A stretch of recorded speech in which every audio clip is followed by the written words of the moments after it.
Hi, this is Vinney Chopra. Thank you for again joining on my podcast, Apartment Syndication Made Easy. As you know, I wrote that book, which is a top seller in Amazon. Internationally also got a lot of acclaim, reviews and all. And this podcast is about syndication, about commercial investing. I like to bring great guests for you and dig into their story, their successes, and find out some nuggets from them so that you could really enjoy them and learn from them and then implement them.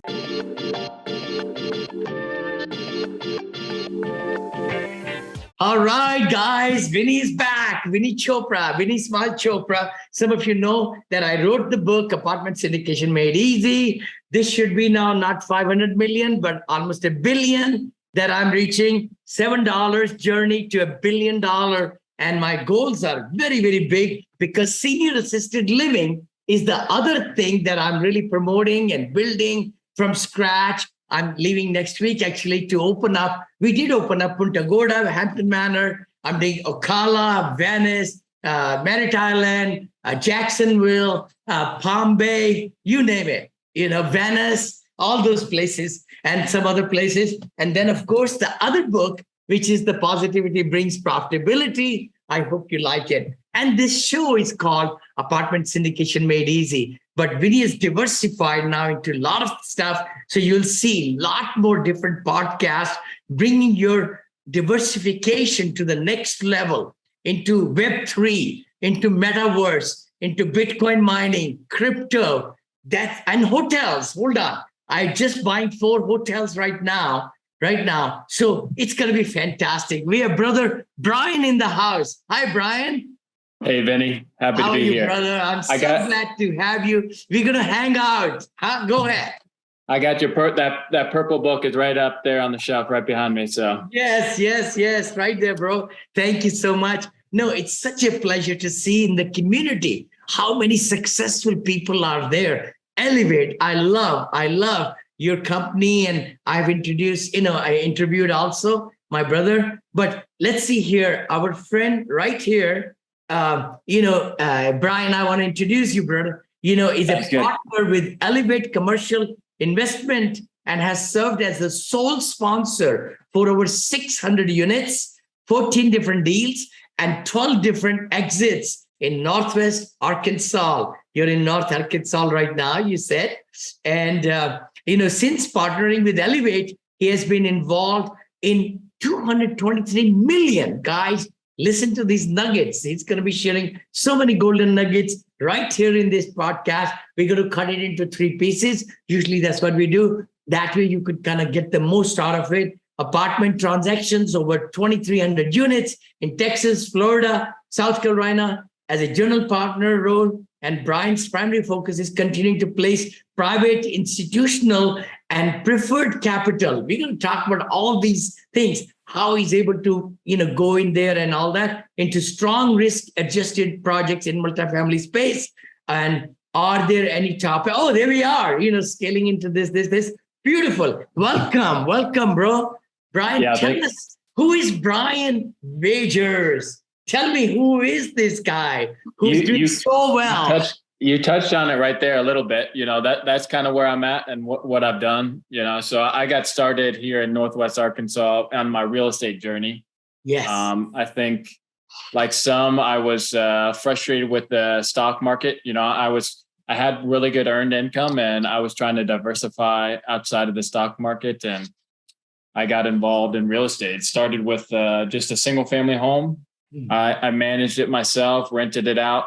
Mortgage was $950, rent was $450. Life was fine, but no 4 a.m. tenant toys, or like the guy was very good tenant, but it was going to be way too slow to get where I wanted. So if I was going to take one house a year for the rest of my life, I didn't want to do that. So I dived into multifamily space. And for me, my first 4 years in multifamily was the smaller multifamily. So my first multifamily was a 12-plex. Then I bought another 12-plex, then a 20 unit, then a 52 unit, then a 72 unit, 89 unit. I built up a portfolio of about 500 units where I was the only sponsor. I was the one finding the deals, putting the deals together. And then I had family members that came in as equity. So Yeah. That's how I built my journey. And then about a year and a half ago, I started working with Elevate on the syndication space. So now instead of 20 to 100 units, we're taking 100 unit to 500 unit, 800 units down at one time. So what I was doing there on a much larger scale now.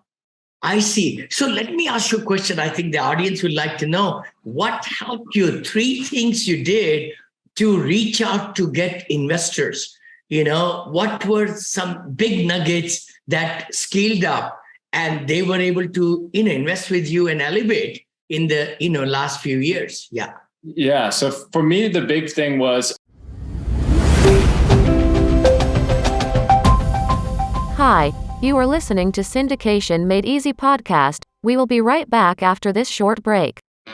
Hi, thank you so much. This is Vinney Chopra, and thank you for subscribing to my podcast and YouTube channel and Facebook pages and all the great things, and LinkedIn. Connect with me.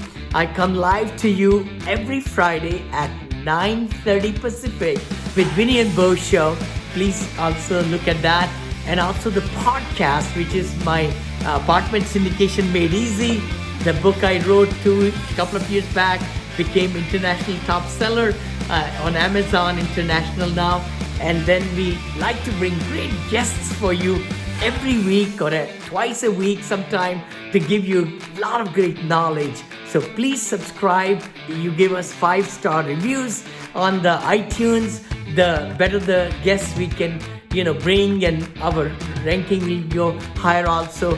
Thanks again for following us and really getting the most out of it. Please comment, like, share, because we would love to bring better and better material for you. For me, the big thing was I wanted to have a track record. Before I started asking people for money, I wanted to have a proof of concept. I wanted to say, hey, this is what I'm doing, and it's working, and here's my concept.